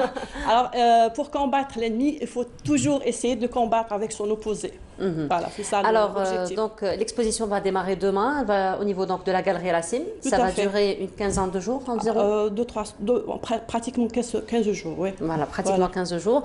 Donc, Symphonie des couleurs, ça veut dire qu'on va trouver beaucoup de couleurs? Beaucoup de couleurs, oui. Donc, en fait, mon exposition, donc là, on est en train de voir l'affiche de l'exposition. Exactement, oui. Donc, en fait, cette exposition, théoriquement, elle a démarré en début de pandémie, bon, juste la veille. Ensuite, il y a eu la fermeture des galeries et la crise sanitaire qui a démarré malheureusement au début de l'année pratiquement. Et j'avais une exposition de quelques tableaux, c'est-à-dire une exposition collective dans la même institution Art et Culture, dans une autre galerie qui est à AG Centre aussi. Et le jour où il y a eu cette pandémie, l'annonce de la crise mondiale, de cette crise mondiale, qu'est-ce que j'ai fait? J'ai pas voulu récupérer mes tableaux pour dire que la vie continue et d'un jour à l'autre, on ne peut pas savoir quand cette pandémie va disparaître. Ils étaient sur place pendant longtemps, pendant quelques mois, tout en préparant une autre collection avec d'autres couleurs, avec un autre aspect pour essayer d'abord de se donner soi-même du courage. Et, voilà, donc, et du courage aux autres aussi. Aux autres, voilà. Donc c'est pour ça que j'ai intitulé cette exposition, cette nouvelle collection. Symphonie des couleurs qui compose qui est composée de 45 tableaux pratiquement. Ah, quand même. Voilà. 45 tableaux, donc ils ont été peints durant cette période où il y a eu d'autres collections auparavant. Non, une trentaine de tableaux qui ont été conçus que j'ai réalisés pendant cette pandémie. J'ai travaillé, c'est-à-dire jour. Ça se voit que vous étiez en confinement en tout cas. Pas en confinement, j'ai travaillé, mais je travaillais beaucoup plus le soir. Le soir jusqu'à 3 h du matin, 2 h du matin pour pouvoir réaliser une collection qui sort un petit peu de notre quotidien, de ce qu'on a traversé, ce qu'on est en train encore de traverser. J'espère que ça va finir. Et la vie continue. Voilà. Et la vie continue. Voilà. Il faut surtout s'attarder sur ça. La vie continue. Mais sinon, Naliman, il faut dire que vous êtes venu à l'art il y a quand même longtemps. Oui, j'ai toujours été attirée par l'art et voilà, je voulais faire, c'est-à-dire réaliser des choses de mes propres mains et adapter une technique propre à moi, qui est la récupération. Je travaille avec des couleurs de la nature. D'ailleurs, toutes les couleurs qu'on retrouve dans mes tableaux, c'est couleurs de la nature. Et donc là, nous sommes en train de découvrir quelques œuvres. Voilà, et toutes les couleurs existent dans la nature, en fait. Donc, tout ce qui vient du ciel est béni. La nature, c'est pas plus beau. Donc, la technique que j'ai adoptée, c'est une technique mixte, en fait. C'est la texture, la récupération et la peinture, voilà. D'où vous est venu le déclic? Oui, exactement. D'où vous est venu le déclic? Le déclic m'est venu comme ça. C'est voulais faire quelque chose, c'est-à-dire une technique propre à moi. Essayer de sortir un petit peu de c'est-à-dire avoir un cachet spécial, personnel, personnel. Voilà. Mais quelles sont les thématiques? Donc là, pour cette fois-ci, nous avons compris, donc ça va être une exposition un petit peu thérapeutique, hein. Donc vous l'avez si bien dit, symphonie des couleurs. Donc ça va être une façon, votre façon donc de combattre psychologiquement donc la conjoncture difficile que le monde entier est en train de passer. Mais habituellement, donc quelles sont peut-être les thématiques qui vous inspirent le plus, que vous aimez donc mettre en valeur dans vos toiles? Eh ben, beaucoup plus l'environnement, la protection de l'environnement. Et j'ai travaillé toujours dans le combat finalement. Dans le combat, oui, pour essayer surtout la nouvelle génération de leur faire oublier un petit peu tout ce qui est Internet, tout ce qui est connexion acharnée, tout ça, s'intéresser à autre chose plutôt. Voilà, donc travailler dans ce style-là aussi, c'est pour protéger l'environnement et la nature et essayer de récupérer sur tout ce qui était délaissé, tout ce qui est délaissé par l'être humain et lui donner une autre valeur, une âme et lui donner un autre aspect. D'accord. Quand vous dites récupérer, vous faites de la récupération, c'est le recyclage? Je travaille beaucoup plus, oui, en quelque sorte. Je travaille avec les galets principalement. C'est mon objet fétiche sur mes tableaux. Ça a aussi ses vertus thérapeutiques, hein, les galets. Exactement, les galets. Pourquoi? Parce que c'est la chose qu'on rejette le plus dans la nature. Une pierre ou bien un galet. Pour nous, c'est quelque chose de très... c'est-à-dire que l'être humain considère qui n'a aucune importance alors que non, tout ce qui existe dans la nature a son importance, son utilité. Donc essayer de récupérer une pierre, c'est quelque chose de très honorable pour moi. Pardon? Vous la faites parler carrément, cette pierre? Parler, je lui donne une âme, je lui donne une vie, je lui donne, c'est-à-dire en quelque sorte la rendre vivante et la faire parler. D'ailleurs, j'ai intitulé l'une de mes expositions dans le temps Murmure de pierre. Donc elle essaye de s'exprimer, de dire quelque chose. Je suis là, j'existe. Voilà.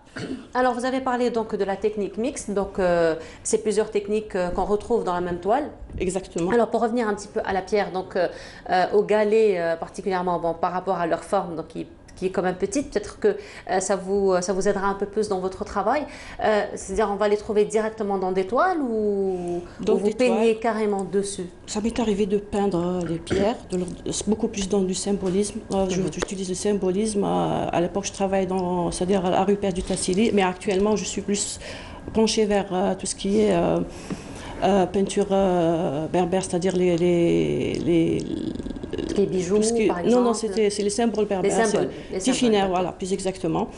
Voilà, donc la pierre, je lui donne, c'est-à-dire essayer de la revivre, de faire revivre, et voilà, beaucoup plus avec la pierre. Pourquoi? Parce que j'ai commencé avec cela, je continue toujours à avoir ce cachet-là, et j'utilise par la même occasion d'autres éléments toujours naturels, le sable. J'ai utilisé même auparavant des noyaux de dattes, parce que je travaillais beaucoup plus avec les couleurs chaudes auparavant, mais cette fois-ci, je suis beaucoup plus attirée par la couleur. Et ça vient comme ça spontanément, sans se rendre compte ou se rendre compte, c'est-à-dire un jour ou l'autre qu'il faut passer à autre chose. Voilà. C'est un besoin finalement. C'est un besoin naturel, voilà. Oui, voilà. Alors vous avez évoqué un petit peu les symboles berbères, donc vous essayez de mettre en valeur, donc ça vous fait finalement de la recherche. Hein, je fais ma petite recherche et je continue toujours à la faire, voilà, parce que c'est un monde extraordinaire. Ça parle, donc chaque symbole a une signification, et donc vous êtes dans la recherche finalement. Dans la recherche, dans les couleurs, c'est-à-dire dans le symbole, c'est pour donner un petit peu à ma toile c'est-à-dire un aspect, c'est-à-dire lui donner un sujet d'abord, et lui donner l'impression aux visiteurs qu'elle est en train de dire quelque chose, de s'exprimer, de lui donner une vie, quoi. C'est-à-dire le symbole, je suis en train de faire des recherches dessus, et ça continue toujours parce que c'est un monde extraordinaire. Et, voilà, surtout, on se limite jamais c'est-à-dire, on ne peut pas se limiter, on se dit, ça y est, on a fini de faire des recherches, tout ça, parce que c'est un perpétuel combat, et voilà, il faut toujours se dire, il y a toujours à découvrir, toujours à Puis voilà, voir. l'art a toujours ce rapport avec l'imagination aussi. Voilà, voilà. C'est ce qu'il a dit Einstein, que l'imagination nous emmène partout. Dans un monde extraordinaire. Voilà, effectivement, donc nous emmène partout, et c'est ce que vous faites donc, dans vos toiles, dans votre art. Alors pour revenir un petit peu à votre exposition, donc le vernissage demain, Inch'Allah, au niveau de la galerie Racine, ça va se faire vers les coups de quelle heure?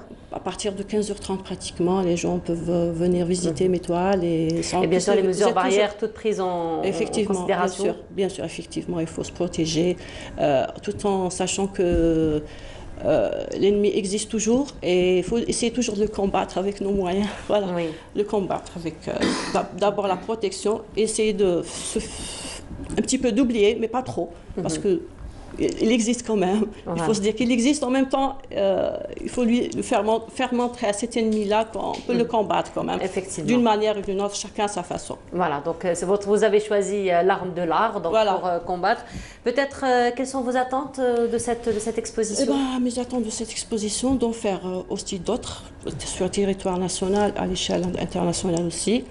Et le message que je transmets à travers mes œuvres-là, c'est que la vie continue aussi. Il ne faut pas se dire que c'est vrai qu'on a eu beaucoup de choses négatives, mais il faut positiver toujours, parce que ça vient de la nature aussi. Ça vient de la nature. Il faut accepter les choses. Voilà. Il n'y a pas pire que la mort. On se dit alors, alhamdoulilah. Alhamdoulilah, voilà. Effectivement. Merci beaucoup d'avoir été parmi nous ce matin. On vous souhaite beaucoup de réussite donc, pour cette exposition. Merci. Et puis à d'autres succès, Inch'Allah. Merci beaucoup. Voilà. Merci pour l'invitation encore. Voilà, merci. Donc je rappelle Nariman Sadat Cherfaoui, vous êtes artiste. Votre exposition, donc Symphonie des couleurs. Donc le vernissage est prévu pour demain au niveau de la galerie Racine à partir de 15h30. Donc si vous êtes de passage, allez-y. Ce sera tout en couleur que vous serez reçu. Voilà, merci. Merci à vous. Encore une fois, et on vous dit à très bientôt, Inch'Allah. Et voilà, donc on se retrouve dans un petit moment pour la dernière station de cette matinée, là où on va découvrir le berceau de l'humanité en compagnie de Massi. Mais avant de recevoir Massi qui va nous parler donc d'un peu plus de détails de cette découverte qui a complètement bouleversé toutes les théories quant à l'apparition des premiers hommes en Afrique, je vous propose de voir cet extrait d'un documentaire sur le site de Boucherit, donc qui se trouve au niveau de Sétif, là où il y a eu des découvertes qui ont complètement bouleversé, comme je vous ai dit, toutes les théories concernant l'apparition des premiers hommes. Et c'est un documentaire qui nous a été remis par le Centre national de la recherche en préhistoire que je vous propose de voir, et on se retrouve juste après.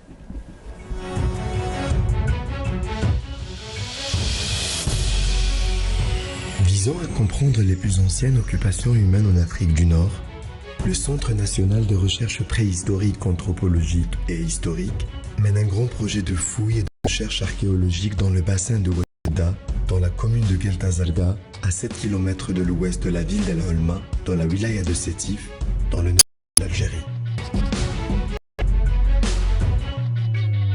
L'Algérie, avec 2,3 millions de kilomètres carrés, est quasiment un continent. Sur le plan de la préhistoire, à l'échelle mondiale, c'est un pays très important. Pourquoi? Parce que nous avons une très grande diversité de sites préhistoriques et un très très grand nombre de sites préhistoriques.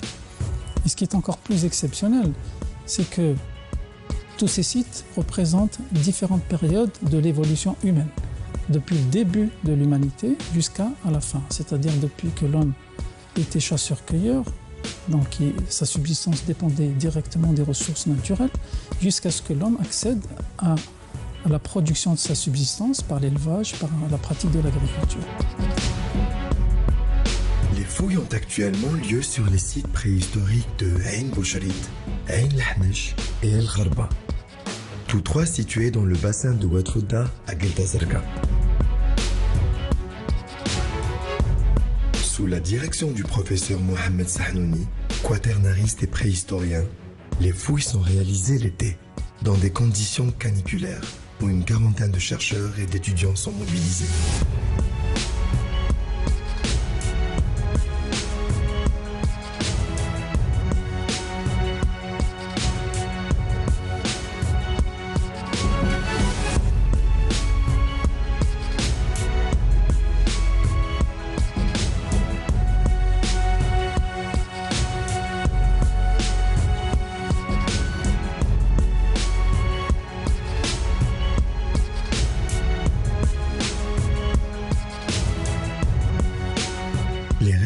paléontologiques et archéopaléontologiques mis au jour dans des niveaux stratigraphiques datés de 2,4 millions d'années sont ceux d'ossements d'une faune aujourd'hui totalement disparue et d'outils lithiques.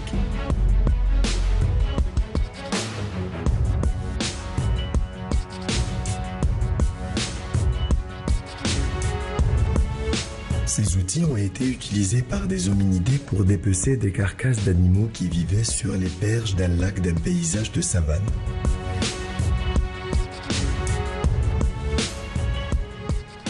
Et voilà, donc un documentaire qui revient sur le site de Ain Lahnesh, là où il y a été une découverte, de Bouchalet, pardon, donc au niveau de Sétif, là où il y a eu une découverte qui a complètement bouleversé toutes les théories autour donc, de l'apparition de l'homme. Et nous allons en parler ce matin en compagnie de Massilias. Massilias, bonjour. Bonjour. Ça va, Massilias, depuis la dernière fois? Oui. Voilà, donc tu as fait d'autres recherches et tu as vu, donc finalement, ça finit pas, hein.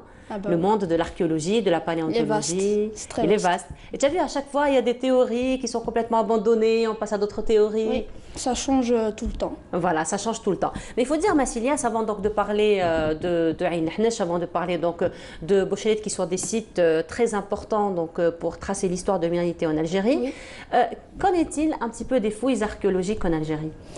Donc, comme vous l'avez dit tout à l'heure, il y a une découverte très récente qui a montré que l'Algérie est l'un des berceaux de l'humanité, le deuxième plus précisément juste derrière le site de Gona en Éthiopie. Donc on a découvert des outils lithiques oldowayen, donc oldowayen, c'est-à-dire des outils rudimentaires. Donc on les a découverts, on les a datés de 2,4 millions d'années. Et pourquoi ça a bouleversé l'histoire de l'humanité?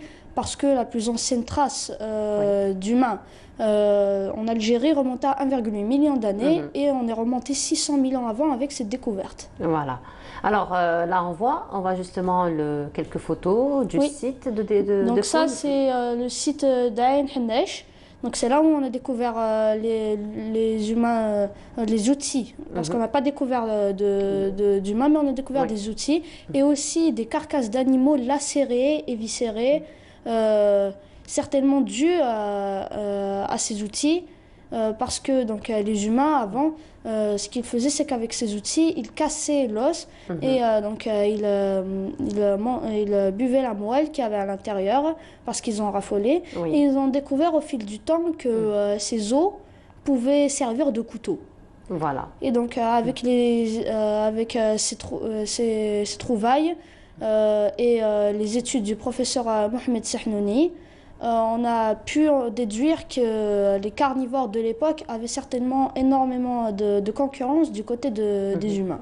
Voilà, donc ce sont des outils qui ont attesté quand même du passage de l'humain par cette région et qui informent aussi d'une migration finalement, que les hommes ont migré d'une région à une autre.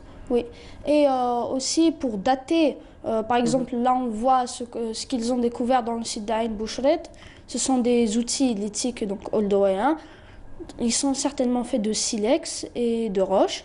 Et donc, pour savoir comment on les date, ils utilisent différentes méthodes, comme le paléomagnétisme, parce que donc, avant 1,9 million d'années, juste après 2 millions d'années, à peu près 1,9 million d'années jusqu'à aujourd'hui, le champ magnétique est stable, il est normal. Et avant, donc, tout ce qui vient avant 1,9 million d'années, c'est un champ magnétique instable et donc dans la roche, dans la couche de roche que l'on a découvert, on a vu des traces de magnétisme puissant qui montrent donc ils ont vécu entre 2,4 et 1,9 millions d'années. Et comment on a su qu'ils vivaient exactement 2,4 millions d'années? C'est grâce à la roche. Donc comme j'ai dit tout à l'heure, il y a plusieurs couches de roche. Donc plus elle est profonde, plus cette couche est vieille et ancienne. Et donc la couche dans laquelle on a découvert ces outils date certainement du milieu du Pliocène, qui est une ère géologique du Néogène, juste avant le Quaternaire. Voilà, donc il faut savoir que c'est quand même une découverte très importante pour l'Algérie et ça a complètement donc bouleversé toutes les données, toutes les théories quant à l'apparition de l'homme. Alors quels sont les types d'outils que nous avons trouvés, mis à part donc, ce que nous avons vu? Est-ce qu'il y a eu d'autres types d'outils qui ont été retrouvés? Donc oui, on a tout à l'heure je l'avais dit aussi qu'ils pouvaient utiliser les os comme couteau. On a même découvert des os qui étaient bien taillés. Ça c'était un peu plus récent, mais on a découvert dans le même site. Et on a également donc découvert des pierres en silex et en calcaire, parce que donc ce qui était aussi ce qui est aujourd'hui le site d'Ain Bouchlet était avant une plaine alluviale qui se trouvait juste à côté d'un fleuve, d'un lac, pardon. Et donc grâce à l'eau qu'il y avait dans le lac, il pouvait avoir de la roche calcaire. Voilà. Alors il faut dire que c'est un site qui a été découvert en novembre 2018. Les fouilles sont toujours en cours. Ça te dirait, toi, de participer à ce genre de fouilles? Ça m'intéresserait énormément. Ça t'intéresserait? Oui. Bah, ce serait intéressant hein, donc, de participer à ce genre de fouilles. Oui. Voilà. Comme je dis, on va aussi un tout petit peu parler un peu de l'homme Toumaï, qui est l'ancêtre de l'espèce hominidée. Donc l'espèce hominidée, elle regroupe quatre espèces. Donc le genre Homo, l'humain d'aujourd'hui, le gorille, l'orang-outan ainsi que le chimpanzé. Donc des études en cours essayent de classer dans ce tableau le gibbon, le singe hurleur, qui partage la même caractéristique avec les quatre autres, c'est que c'est l'un des rares primates à ne pas avoir de queue.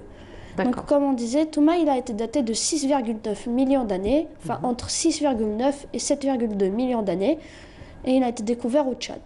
Voilà, donc celui-là c'est l'ancêtre. Voilà, celui-ci c'est l'ancêtre en commun avec l'humain et quelques espèces de primates. De primates. Voilà, donc encore une fois... Il nous reste encore à découvrir l'ancêtre de tous les primates, mais c'est déjà un début. Et on peut dire que l'humanité, quand même, elle date beaucoup. Elle date de plusieurs millions d'années, et donc les fouilles sont toujours d'actualité, sont toujours en cours pour aller découvrir. Mais sinon, Massilias, tu as aussi choisi aujourd'hui de nous emmener un peu plus loin que 6,9 millions d'années, n'est-ce pas, pour parler un petit peu beaucoup, effectivement, beaucoup, et pour nous parler un petit peu des premières formes de vie, n'est-ce pas, animales. Donc la dernière fois, on a parlé des premières formes de vie, et cette fois-ci, donc...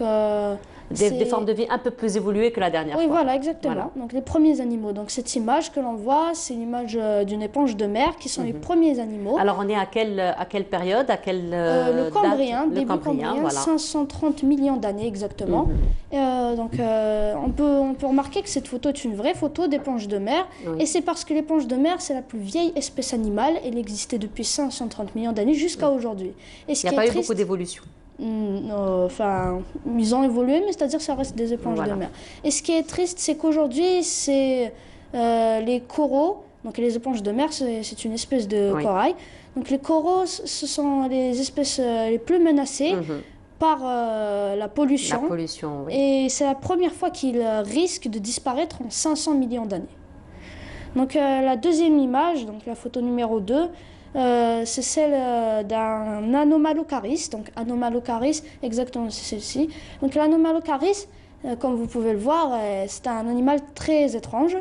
Et on n'a pas découvert tout son fossile, on a simplement découvert donc, les mâchoires supérieures, ainsi que quelques nageoires sur son corps. Et on déduit qu'il avait à peu près 1,5 mètre. Et donc c'était un prédateur très redoutable, et de l'espèce des crustacés, on ne dirait pas. Hein. On ne dirait pas, non, du tout. Mais c'est un crustacé. Voilà. Et donc voilà. Et la photo numéro 3 montre... Alors, pour rester un petit peu sur cette forme gigantesque, pour faire rester un peu sur cette forme gigantesque des crustacés, il y avait une théorie qui disait que les insectes, par exemple, à cette époque-là, et puis les crustacés à cette époque-là, étaient si gigantesques par rapport au taux d'oxygène dans l'air et dans l'eau, qui dépassait les 35%. Exactement, voilà. C'était il y a 300 millions d'années, durant l'ère cambrien. Donc l'ère carbonifère, pardon. Donc comme son nom l'indique, donc il y a le mot carbone. Voilà. À ce moment-là, dans l'atmosphère, il y avait énormément d'oxygène. Et l'oxygène, donc quand il y en a beaucoup, les corps des espèces, ils s'adaptent. Et donc ils ont même eux, donc ils ont un organisme surdéveloppé par rapport au nôtre aujourd'hui. Et on l'appelle même l'époque des géants. Oui. Car par exemple, malheureusement on n'a pas pris de photos d'animaux qui datent du Carbonifère, mais on a par exemple le plus grand insecte de l'histoire, la Méganeura, qui est une libellule de 75 cm d'envergure. On serait heureux aujourd'hui, Massilias, d'avoir 25% d'oxygène dans l'air. Hein, sinon, on aurait eu des insectes de 1 mètre. Hein. Bah oui. Et aussi, on a aussi découvert le plus grand arthropode de l'histoire, qui date aussi du Carbonifère. Il a 3 mètres de long. Donc, c'est un mille-pattes de 3 mètres et s'appelle Arthropleura. Donc, il est gigantesque. Malheureusement, on n'a pas de photo pour le montrer. Mais, on y reviendra dans les prochaines rubriques. Aujourd'hui, les plus grands arthropodes, comme les mille-pattes, généralement, ils atteignent 10-20 cm. Et à cette époque, il avait 3 mètres. Et donc, la troisième image, c'est celle du Dunkeosteus qu'on est en train de voir, qui est certainement, pour moi, le requin le plus intéressant à étudier. Tout simplement parce que il a plusieurs couches de peau. Et la couche supérieure, c'est une armure, comme celle de certains rhinocéros d'aujourd'hui. Et donc, c'est l'un des plus grands requins de l'histoire. Il a vécu durant le Cambrien, le Dévonien, il y a environ 350 et 400 millions d'années. Et il y avait plusieurs espèces, et les plus grandes pouvaient atteindre jusqu'à 10-15 mètres. Et énorme, 10-15 mètres. Oui, ils étaient même cannibales. Et l'image qu'on voit là, c'est celle d'un hélicoprion. Également un requin préhistorique, incroyable, comme vous pouvez le voir, sa mâchoire inférieure est en forme de scie, donc il y a des dents en forme de scie. Donc c'est tout ce qu'on a découvert de ce requin, c'est sa mâchoire inférieure, et on a essayé d'imaginer à quoi il pouvait ressembler.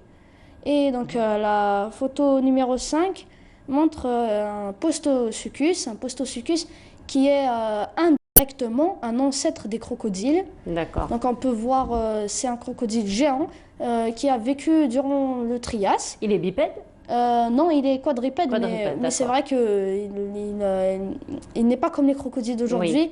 Il n'a pas les pattes très fléchies, elles sont un peu droites. Et il était tellement énorme qu'il pouvait chasser les dinosaures du Trias. Donc il avait 5 mètres environ. On a aussi la 6e image, elle montre une ammonite. Donc ammonite, c'est un crustacé également.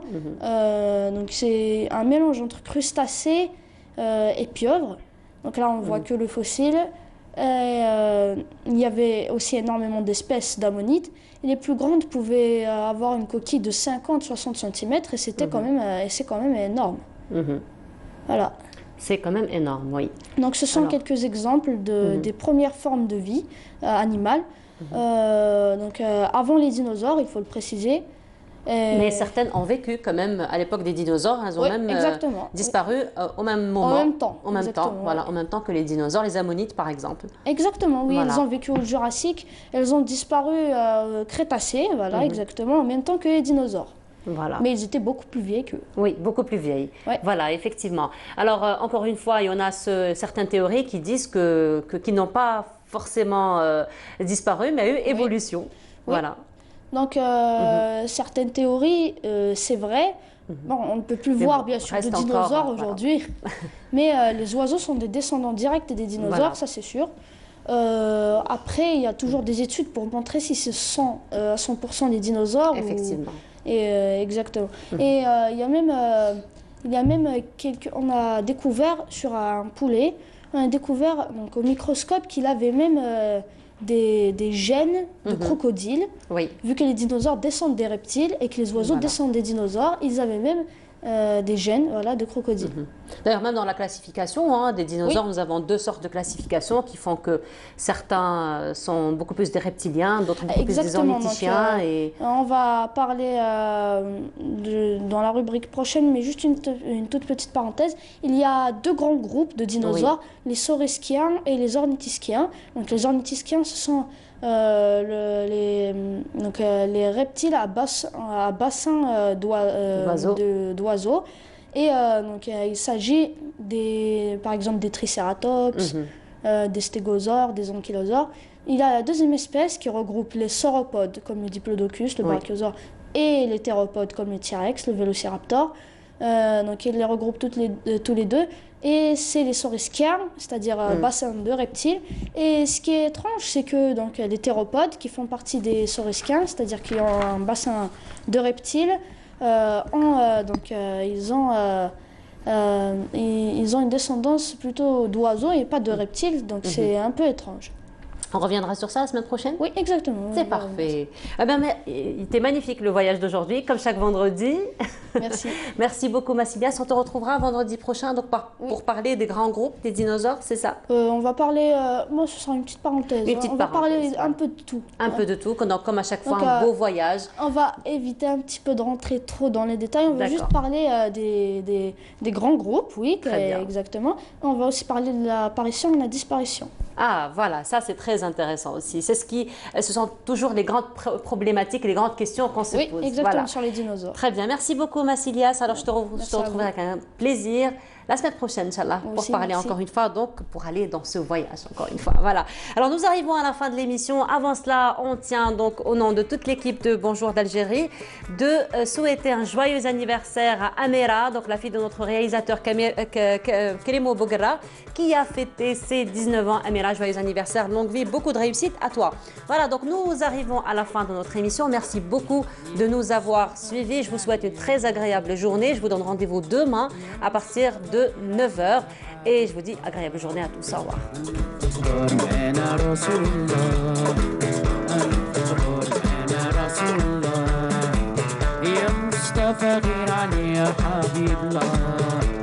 يا مصطفى غير علينا رسول